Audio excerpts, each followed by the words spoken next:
Hello dear student, जैसा कि आप सब लोगों को पता होगा कि आप लोग का जो है हर महीने में मंथली एग्जाम लिया जा रहा है बिहार बोर्ड के द्वारा।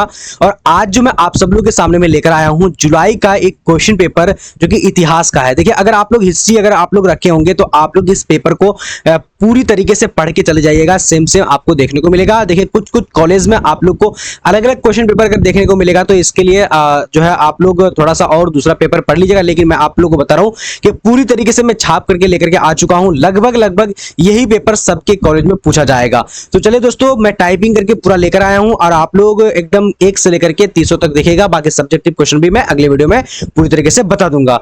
तो सबसे पहला क्वेश्चन आपकी स्क्रीन पर है। अगर आप लोग देख पा रहे होंगे तो आप लोग फटाफट से जवाब देने की कोशिश कीजिएगा। और आप लोग ये जो है ठान लीजिए कि आज हम लोगों को सारे क्वेश्चन को सही जवाब देकर के चलना है और मेरा जो है मंथली एग्जाम में अच्छा नंबर आ जाएगा। देखिए, सबसे पहला क्वेश्चन है, क्या बोला जा रहा है कि मोहनजोदड़ो का शाब्दिक अर्थ क्या होता है। तो इसका राइट आंसर की अगर बात करते हैं तो मृतकों का टीला। मोहनजोदड़ो का शाब्दिक अर्थ की अगर बात करेंगे क्या होता है दोस्तों, तो मृतकों का टीला, यानी कि वहां पर क्या हुआ था, वहां बहुत सारे जो है मुर्दों को गाड़ करके रखा जाता था, इसलिए उसको मृतकों का टीला नाम रखा गया उसका नाम।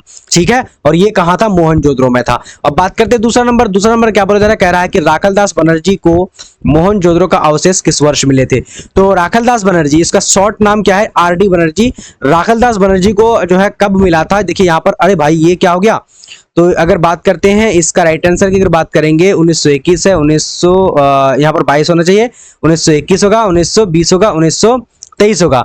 तो इसका सही जवाब की अगर बात करेंगे दोस्तों तो क्या हो जाएगा, तो 1921 में जो है राखलदास बनर्जी को मोहनजोदड़ो का अवशेष मिला था। और सबसे पहले हड़प्पा सभ्यता में जो है, हड़प्पा सभ्यता की अगर खोज करी बात करते तो हड़प्पा, यानी सॉरी 1922 में मिला था मोहनजोदड़ो। और बात करते हैं हड़प्पा जो मिला था ना 1921 में मिला था दयाराम साहनी को। ठीक है, ये दोनों बात ध्यान में रखना। उसके अलावा बात करते हैं अगला सवाल हमारे पास क्या बोला जा रहा है, कह रहा है कि हड़प्पा किस युग की सभ्यता है। बिल्कुल आप लोग को यही सेम आने वाला है, इसलिए कंप्लीट याद रखिएगा, चले जाइएगा एग्जाम देने के लिए। तो हड़प्पा किस युग की सभ्यता, तो राइट आंसर की अगर बात करेंगे तो ये हो जाएगा यानी कांस्य युग के, क्योंकि उस टाइम ने कांसा बहुत ज्यादा यूज किया जाता था। तो कांसा का यूज किया जाता था, इसलिए इसको कांस्य युग, राइट आंसर की अगर बात करेंगे डी नंबर सही जवाब हो जाएगा। उसके अलावा बात करते हैं अगला सवाल हमारे पास क्या बोला जा रहा है कि हड़प्पा किस नदी के किनारे स्थित है। तो हड़प्पा की अगर बात करी जाए तो सिंधु है, व्यास है, सतलज है, उसके अलावा रावी। तो हड़प्पा जो है किस नदी के किनारे बसा हुआ, तो सही जवाब की अगर बात करेंगे 4 नंबर का, तो 4 का राइट आंसर क्या हो जाएगा दोस्तों, डी नंबर में क्या रावी हो जाएगा, क्या हो जाएगा, तो रावी करेक्ट आंसर हमारा सही जवाब हो जाएगा। ठीक है, और हड़प्पा अगर मोहनजोदड़ो की अगर बात करी जाए तो मोहनजोदड़ो कहां पर किस नदी के किनारे, तो मोहनजोदड़ो जो सिंधी नदी किनारे बसे हुए थे। उसके बाद बात करते हैं अगला सवाल क्या बोला जा रहा है, निम्न किस स्थल में खांचेदार खेत के प्रमाण मिले। तो निम्न किस स्थल में खांचेदार जो खेत के प्रमाण मिले थे, बनावली है, लोथल है, कालीबांगन है, उसके अलावा राखी गढ़ी हो जाएगा। तो खांचेदार जो खेत के जो प्रमाण मिले थे, तो राइट आंसर की अगर बात करेंगे तो सी नंबर होगा कालीबांगन में। ठीक है, कालीबांगन में खांचेदार यानी कि उसमें हल जोता हुआ यानी खेत मिला था। ठीक है, ये आप लोग को ध्यान रखना है। उसके अलावा बात करते हैं अगला सवाल क्या बोला जा रहा है, कह रहे कि महावीर ने पार्श्वनाथ के सिद्धांत में नया सिद्धांत क्या जोड़ा। तो महावीर ने पार्श्वनाथ के नए सिद्धांत में नया सिद्धांत जोड़ा था। तो यहाँ पर 6 नंबर का हमारा राइट आंसर की अगर बात करें तो क्या हो जाएगा दोस्तों, तो बी नंबर में क्या होगा, ब्रह्मचर्य। ठीक है, क्या था, ब्रह्मचर्य जोड़ा था। उसके अलावा बात करते हैं अगला सवाल है, अगला सवाल क्या बोला जा रहा है, कलिंग युद्ध कब हुआ था। तो कलिंग युद्ध की अगर बात करते हैं तो 7 नंबर का हमारा राइट आंसर की अगर बात करते हैं तो ए नंबर होगा, क्या होगा, ए नंबर, यानी कि ए नंबर सही जवाब हो जाएगा, 61 ईसा पूर्व करेक्ट आंसर हो जाएगा। अब बात करते हैं अगला सवाल क्या बोला जा रहा है, कह रहा है कि यूरोप का समुद्रगुप्त कौन था। यूरोप का समुद्रगुप्त, देखिए समुद्रगुप्त का काल को सुनहरा काल माना गया था, क्योंकि ये काफी अच्छे जो है यानी राजा माना जाते थे। तो 8 नंबर का हमारा सही जवाब की बात करेंगे तो बी नंबर, नेपोलियन। क्या होगा, नेपोलियन जो है ना समुद्रगुप्त की तुलना उससे करी गई है। बात करते हैं अगला सवाल, गुप्त के काल में कौन चीन यात्री भारत आया था। तो गुप्त के काल में कौन चीन यात्री भारत आया था, तो यहाँ पर 9 नंबर का सही जवाब की अगर बात करते हैं तो बिल्कुल हमारा 9 नंबर का क्या हो जाएगा, बी नंबर। 9 नंबर का क्या हो जाएगा, तो बी नंबर क्या है, फाहियान, यानी गुप्त के काल में चीन यात्री जो आया था ना, फाहियान आया था, फाहियान। ठीक है, और ये कहाँ के, चीन के रहने वाले थे, ये भी आप लोग को ध्यान रखना है। और पुराणों की संख्या कितनी है, कई बार आपके पेपर में फाइनल परीक्षा में भी पूछे जाते हैं। ठीक है, तो राइट आंसर की अगर बात करते हैं तो 10 नंबर का हो जाएगा हमारा बी नंबर। क्या होगा, 18 का, यानी 18 का राइट आंसर की अगर बात करेंगे 10 नंबर का क्या होगा, बी नंबर, यानी सॉरी पुराणों की संख्या 18 नहीं है भाई, हाँ पुराणों की संख्या कितनी है, 16 है, 10 है या फिर 8 है। तो पुराणों की संख्या कितनी है दोस्तों, तो 18 है। ठीक है जी, ठीक है। अब बात करते हैं अगला सवाल की तरफ बढ़ेंगे। 10 नंबर तो हम लोग देख चुके हैं, अब देखेंगे 11 नंबर। ठीक है। धम्म की शुरुआत किसने की? तो धम्म की शुरुआत की अगर बात करते हैं दोस्तों, तो यहाँ पर हमारा करेक्ट आंसर की बात करेंगे तो अशोक ने करी थी। देखिए धम्म क्या थी? एक नीति थी, एक व्यवस्था थी, एक कानून माना जाता था इसको, ठीक है, जिसके मुताबिक जो है उस टाइम जो है ना मौर्य वंश में जो भी थे यानी अशोक के काल में, तो उनको मानना पड़ता था, ठीक है। अब बात करते हैं अगला सवाल, क्या गंगा पुत्र किसे कहा जाता था या फिर किसे कहा जाता है? तो अर्जुन को, विदुर को, भीष्म को, पांडु को। तो राइट आंसर की अगर बात करेंगे गंगा पुत्र के नाम से तो कौन है? भीष्म जाने जाते हैं। कौन जाने जाते हैं?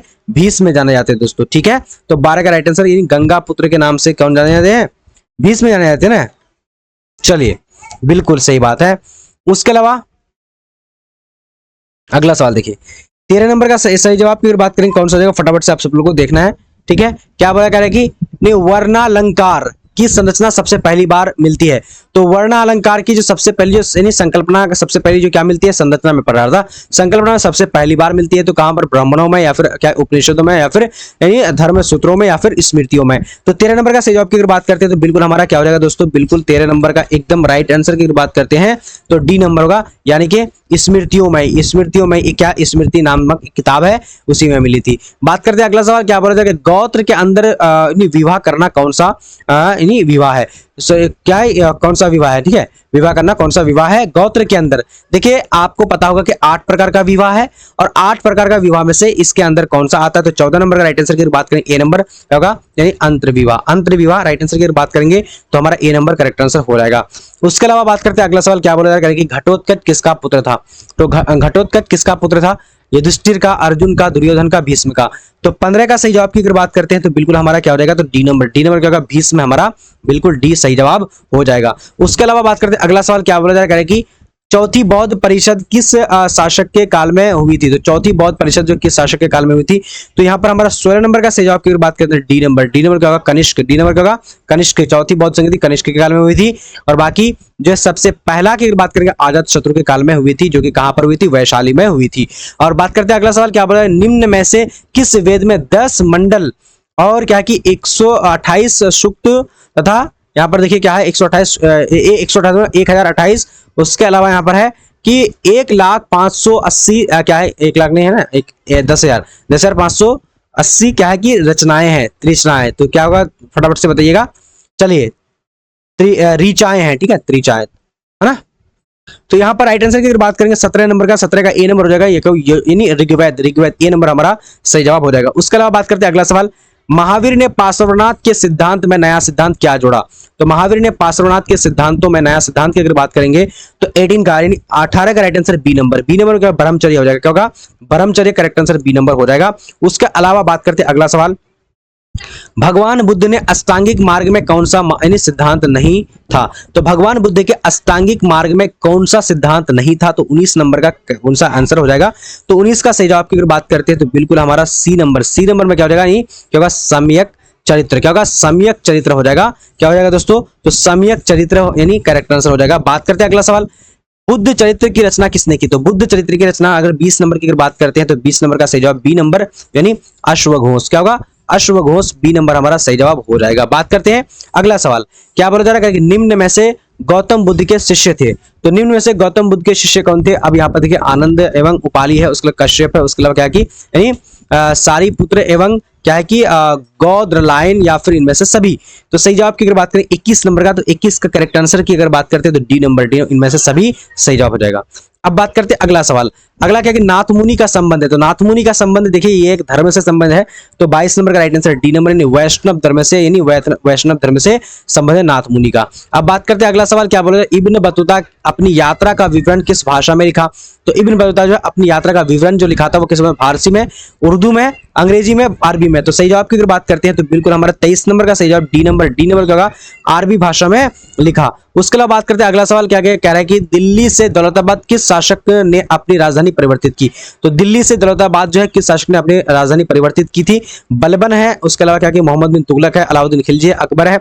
तो 24 का सही जवाब की अगर बात करते हैं तो 24 नंबर का सही जवाब की अगर बात करेंगे दोस्तों क्या होगा? जी बी नंबर। बी नंबर में क्या होगा? नहीं मोहम्मद बिन तुगलक हो जाएगा। क्या होगा? मोहम्मद बिन तुगलक। उसके अलावा बात करते हैं अगला सवाल, मार्को पोलो ने 13वीं शताब्दी में 13वीं शताब्दी से जिस स्थान से चलकर चीन और भारत की यात्रा की उसका नाम था? तो मार्को पोलो ने 13वीं शताब्दी से जिस स्थान से चलकर चीन और भारत की यात्रा जो करी थी, तो उसका नाम क्या था? वेनिस नाम था, पेरिस नाम था, बॉन नाम था, बर्लिन नाम था। तो 25 नंबर का सही जवाब की अगर बात करते हैं तो बिल्कुल हमारा करेक्ट आंसर क्या होगा दोस्तों जी? ए नंबर, यानी क्या था? वेनिस नाम था। क्या नाम था? वेनिस नाम था। वेनिस से चल करके क्या चीन और भारत का यात्रा करा था उन्होंने, है ना। उसके अलावा मोहम्मद बिन तुगलक ने दिल्ली के काजी नियुक्त किया था। तो दिल्ली के काजी को नियुक्त जो किसको, काजी का मतलब इंसाफ करने वाला, तो काजी जो नियुक्त किया मोहम्मद बिन तुगलक, क्योंकि भारत का यानी बादशाह था। तो 26 का सही जवाब की अगर बात करते हैं तो बी नंबर में क्या होगा? इब्न बतूता को, इब्न बतूता, ठीक है, जिसने इब्न बतूता यानी मोरक्को के रहने वाले थे, और ये इसका किताब का नाम किताबुल रहला है, किताबुल रहला, ठीक है। उसके अलावा बात करते हैं अगला सवाल, क्या कही तंबाकू पर किस शासक ने प्रतिबंध लगाया?